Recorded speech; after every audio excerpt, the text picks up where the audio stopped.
Këshilli i Bashkiak i Tiranës pritet të mblidhe ditën e martë në datën 23 shtator për të shkarkuar nga detyra kryetarin e Bashkisë Tiranë Erjon Veliaj. Pas mbledhjes në stelin e Partisë Socialiste për më shumë se një orë, këshilltarët socialistë kanë përcaktuar hapat se si do të ndiqet procedurë të cilën do të na i shpjegojë në këtë moment në një komunikim të drejtë për drejtë gazetari Ergjus Gjençaj. Ergjus, të përshëndes. Mirëmbrëma Megi. Në mbledhjen e këshilltarëve bashkiak të Partisë Socialiste zhvilluar këtu në selinë e Partisë Socialiste është marrë vendimi që këshilltarët bashkiak të depozitojnë një nismë të re pranë Bashkisë së Tiranës, pranë Këshillit Bashkiak, me kërkesën për shkarkimin e kreut të Bashkisë së Tiranës Erjon Veliaj.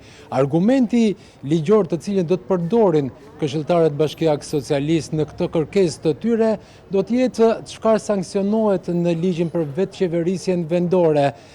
Ai që thot se kryetari i bashkisë mund të shkarkohet në momentin që ka 3 muaj mos paraqitje të pandërprer në detyrë. Është pikërisht neni 62.c i këtij ligji i cili sanksionon pra momentin e shkarkimit të kreut të bashkisë kur ka personi, pra drejtuesi i bashkisë, ka 3 muaj që nuk paraqitet në detyrë në mënyrë të pandërprer.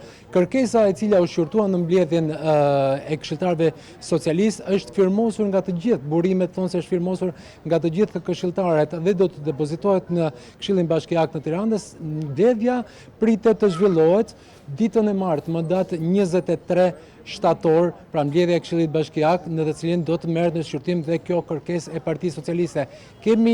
Socialistët do të shfrytëzojnë një nismë të re dhe jo atë të Partisë Demokratike, pasi kujtojmë se dhe Partia Demokratike, këshilltarët opozitar e kanë depozituar një nismë të ngjashme për shkarkimin e Erjon Veliajt nga detyra e kreut të Bashkisë së Tiranës. Kujtojmë se ishte kryeministri Edi Rama, kryetari i Partisë Socialiste, i cili në mbledhjen e Asamblesë Kombëtare të Partisë Socialiste të javës së kaluar deklaroi dhe kërkoi nga këshilltarët bashkiak socialist të merrnin hapat ligjor për shkarkimin e Erjon Veliajt me arsyetimin se Bashkia e Tiranës nuk mund të lihet pa një drejtim Edi Rama dhe shpalli publikisht kandidaten socialiste për zgjedhjet e pjesme për kryetar të Bashkisë së Tiranës, e cila do të jetë Ogerta Manaseliu.